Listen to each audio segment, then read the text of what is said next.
নমস্কার বন্ধুরা, তোমাদেরকে সাথে নিয়ে পাশে নিয়ে আবারও আজ হাজির হয়েছি একটা নতুন রেসিপি নিয়ে। আজকের রেসিপিটা একদমই ভিন্ন ধরনের রেসিপি। তোমরা নিশ্চয়ই বুঝতে পারছো এটা কি। এটা হচ্ছে মটরশুঁটির খোলা। এই রেসিপিটা দিয়ে আমি রেসিপি বানাবো। তোমরা দেখার পর এই মটরশুঁটির খোলা কিন্তু আর ফেলবে না, এটা আমি তোমাদেরকে গ্যারেন্টি দিয়ে বলতে পারি। তাহলে চলো বন্ধুরা, কি বানাই সেটাই দেখা যাক। এখানে কিছু ভাজা মশলা করার জন্য গোটা এলাচ, দারচিনি, লবঙ্গ নিয়ে নিয়েছি। তার সাথে নিয়েছি এক মুঠো শুকনো লঙ্কাকে কেটে। এগুলোকে প্রথমে দিয়ে ভালোভাবে এগুলো কালার আসার পর এখানে দিয়ে দেব গোটা জিরে। এগুলো একসাথে ভাজতে যাবে না, জিরেটা যেহেতু খুব তাড়াতাড়ি হয়ে যায়, তা সেই জন্য একটু এগুলো ভাজা হয়ে যাওয়ার পরে কিন্তু জিরেটা দেবে। দেখো, এটা সুন্দরভাবে ভাজা হয়ে গেছে আর মুচমুচে করে ভেজেও নিয়েছি। একটু ঠান্ডা করে নিয়ে একটা মিক্সি জারের মধ্যে দিয়ে এটাকে পেস্ট বানিয়ে নিয়েছি। এবার এটাকে ঢেলে নেব। এই মিক্সি জারের মধ্যে আমি যে মটরশুঁটির খোলাগুলো নিয়েছিলাম সেগুলোকে নিয়ে নেব। আর এই মটরশুঁটির দুপাশগুলো কেটে আমি মতনটাকে তুলে ফেলে দিয়ে ভালোভাবে মটরশুঁটিগুলোকে ধুয়ে নিয়েছি খোলাগুলোকে। এবার এটাকে একটা মিক্সি জারের মধ্যে দিয়ে দেব। যে মিক্সি জারের মধ্যে আমি মশলাটা গুঁড়িয়েছিলাম সেই মিক্সি জারের মধ্যেই কিন্তু এটা আমি দিয়ে দিলাম। এটা দিয়ে ভালোভাবে এটা একটা পেস্ট বানিয়ে নেব। দেখো, এখানে পেস্ট বানানো হয়ে গেছে। একটা বাটির মধ্যে একটা বড় ছাঁকুনি দিয়ে দিয়েছি, দিয়ে এটাকে ছেঁকে নেব। একটা চামচ দিয়ে নাড়াচাড়া করলেই দেখবে নিচের এটা আবরণটা নেমে যাবে, আর উপরে যে ছিবড়ে ছিবড়েগুলো সেগুলো কিন্তু থেকে যাবে। এই রকমভাবেই ছেঁকে নিতে হবে। আর এখানে একটা কড়া বসিয়ে দিয়েছি। কড়ার মধ্যে দিয়ে দিলাম শুকনো কিছু বেসন। বেসনটাকে আমি ভেজে নেব। এত বেসন কিন্তু আমার লাগবে না, 1 চামচ কি 2 চামচ বেসন হলেই আমার এটা হয়ে যাবে। আর দেখো, এটা ছেঁকে নেবার পর তোমাদেরকে দেখাচ্ছি এটা কতটা সুন্দরভাবে রেডি হয়ে গেছে।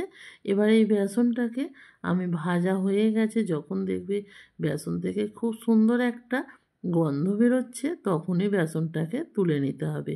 বেসনটা আমি তুলে নিয়েছি। ওই কড়ার মধ্যেই দিয়ে দেব সর্ষের তেল। এই রান্নাটা কিন্তু সর্ষের তেলের মধ্যেই করবে। এখানে দিয়ে দিলাম 1 চামচ মতন কালো জিরে। কালো জিরেটাকে ভালোভাবে ফোড়ন করে নেবার পর এখানে দিয়ে দিলাম 1 চামচ আদার পেস্ট। আদার পেস্টটাকে দিয়েও ভালোভাবে আদার পেস্টটাকে কষিয়ে নিলাম।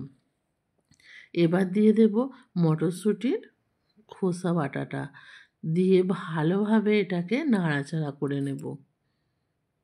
দেখো, মটরশুঁটির খোসা বাটাটা দেবার পরও খুব সুন্দরভাবে আমি এটাকে নাড়াচাড়া করে নিলাম। আর এটা যখন দেখবে খুব সুন্দরভাবে ফুটবে তখনই বাকি জিনিসগুলো এখানে দিতে হবে।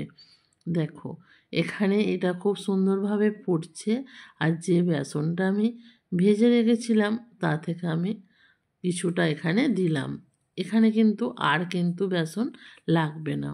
এবার এটা নাড়াচাড়া করতে করতে দেখো অনেকটা শুকিয়ে গেছে। এবার দিয়ে দিলাম স্বাদ মতো লবণ।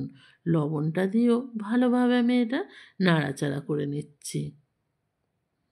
এটা এই রকমভাবেই নাড়াচাড়া করতে করতে কিন্তু এটা শক্ত হয়ে যাবে। এবার দিয়ে দিচ্ছি 1 চামচ মতন চিনি। এখানে একটু মিষ্টিটা ব্যবহার করবে, দেখবে এটা খুব সুন্দর লাগবে। আর যে ভাজা মশলাটা আমি তৈরি করে রেখেছিলাম সেই ভাজা মশলাটা এবার দিয়ে দেব। দিয়ে অল্প অল্প করে এটাকে দিয়ে ভালোভাবে মিক্স করে নেব। দেখো, একটু দেওয়ার পর ওটাকে মিক্স করে নিয়েছিলাম, আবারও দিয়ে দিলাম। দিয়ে ভালোভাবে এটা নাড়াচাড়া করে নিচ্ছি। আর এটা যখন একটা ডোর মতন তৈরি হয়ে যাবে তখনই বুঝে নিতে হবে এটা রেডি হয়ে গেছে। এবার গ্যাসের ফ্লেমটা অফ করে দেব, একটু ঠান্ডা হতে সময় দেব। ঠান্ডা হয়ে যাবার পর দেখো তোমাদেরকে দেখাচ্ছি কতটা সুন্দরভাবে এই পুরটা রেডি হয়ে গেছে। এবার এই পুরটাকে আমি একটা থালার মধ্যে তুলে নেব। এই পুরটা বানিয়ে রেডি করে নিয়েছি। এবার একটা থালার মধ্যে আমি তুলে নিচ্ছি। আর দেখো কতটা সুন্দর লাগছে না দেখতে এই পুরটা। এই শীতের মরশুমে মটরশুঁটি তো আমরা সবসময়ই খাই, মটরশুঁটির কচুরি বলো। আর এই মটরশুঁটির কচুরিটা বানানো তো তোমাদের সাথে আমি একবার শেয়ার করে নেব। আর তার আগে তোমাদের সাথে শেয়ার করলাম এই মটরশুঁটির খোসার যে এত সুন্দর একটা কচুরি হয়, তোমরা না বানিয়ে খেলে কিন্তু বন্ধুরা বুঝতেই পারবে না। দেখো কত সুন্দরভাবে রেডি হয়ে গেছে। এবার আমি ময়দাটা মেখে নেব। ময়দার মধ্যে এখানে দিয়ে দিলাম কিছুটা যে মশলাটা ভেজে গুঁড়িয়েছিলাম সেটা থেকে 1 চামচ, দিয়ে দিলাম জোয়ান, দিয়ে দেবো এখানে সামান্য একটু চিনি আর লবণ। সব কিছুকে ভালোভাবে মিক্সড করে নিচ্ছি। এবার ময়ানের জন্য এখানে দিয়ে দেব রিফাইন অয়েল। রিফাইন অয়েলটা দেবার পরও ভালোভাবে মিক্সড করে নেব, নিয়ে অল্প অল্প গরম জল দিয়ে এটাকে আমরা মেখে নেব। আমরা লুচি পরোটার যেমন ময়দা মাখি সেই রকমভাবে এটা মেখে নিতে হবে। দেখো এই রকমভাবেই অল্প অল্প করে জল দিয়ে মেখে নিতে হবে, একবারে বেশি জল দিতে যাবে না, তাহলে নরম হয়ে যেতে পারে। এই রকম মাখাটা হবে, এর থেকে শক্তও হবে না আবার নরমও হবে না। চলো লেচিগুলো আমরা কেটে নিই। এখানে আমি লেচিগুলো কেটে নিয়েছি। একটা তোমাদেরকে দেখিয়ে দিচ্ছি কিভাবে আমি পুরটা দিচ্ছি। প্রথমে একটু বাটির মতন শেপ দিয়ে নিচ্ছি। এবার যে পুরটা রেডি করে রেখেছিলাম তা থেকে কিছুটা নিয়ে এখানে দিয়ে দেব।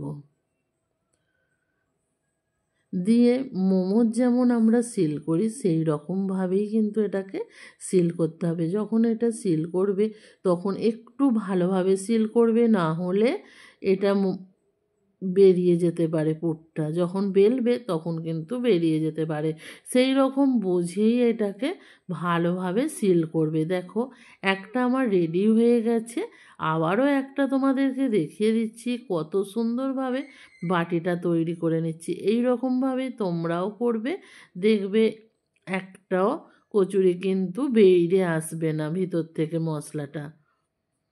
তোমরা এই রেসিপিটা একবার হলেও বাড়িতে ট্রাই করবে বন্ধুরা, তোমাদের কিন্তু অসম্ভব সুন্দর লাগবে, এটা আমি তোমাদেরকে গ্যারেন্টি দিয়ে বলছি। এটা খাবার পর কিন্তু কেউ কোনো দিন মটরশুঁটির খোসা ফেলবে না, এটাও আমি তোমাদেরকে গ্যারেন্টি দিয়ে বলতে পারি। আর তোমাদের এই রেসিপিটা কেমন লাগছে সেটাও কিন্তু আমাদেরকে কমেন্ট করে জানাবে। দেখো এই রকমভাবেই সমস্ত ময়দার মধ্যে পুরটাকে আমি দিয়ে দেব। আর এদিকে একটা কড়া বসিয়ে দিয়েছি, কড়ার মধ্যে দিয়ে দিলাম রিফাইন অয়েল। তেলটা গরম হতে হতে এখানে কিছু আমি কচুরিকে বেলে নেব। তার জন্য একটা বেলুন চাকতির মধ্যে ভালোভাবে তেল মাখিয়ে নিলাম, নিয়ে এবার হালকা হাতে এই কচুরিটাকে বেলে নিতে হবে। এখানে বেশি চাপ দিতে যাবে না, তাহলে কিন্তু কচুরি থেকে মশলাটা বেরিয়ে যাবে।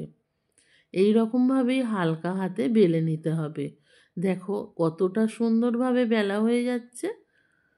আর এর কেমন পুরু হয়েছে সেটা দেখাচ্ছি, এর থেকে পাতলাও হবে না আর এর থেকে মোটাও হবে না।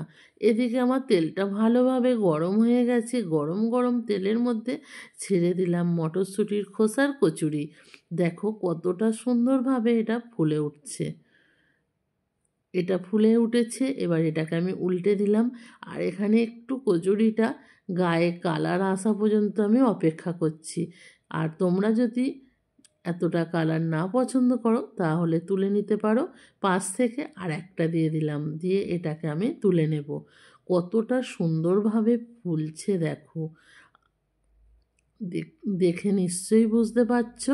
এই রকমভাবে মটরশুঁটির খোসার কচুরি বানিয়ে নিজেরাও খাও আর সকলকে খাও, কেউ কিন্তু বুঝতেই পারবে না যে তুমি এটা মটরশুঁটির কচুরি বানিয়েছো।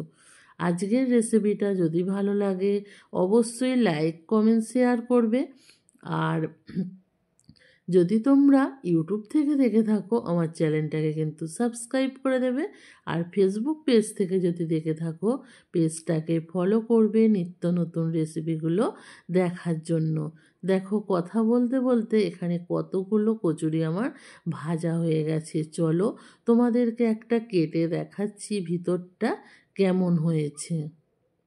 এতটাই গরম যে হাত দেওয়া যাচ্ছে না। আর ভিতরটা দেখো কতটা সুন্দরভাবে পুরটা চারিয়ে গেছে।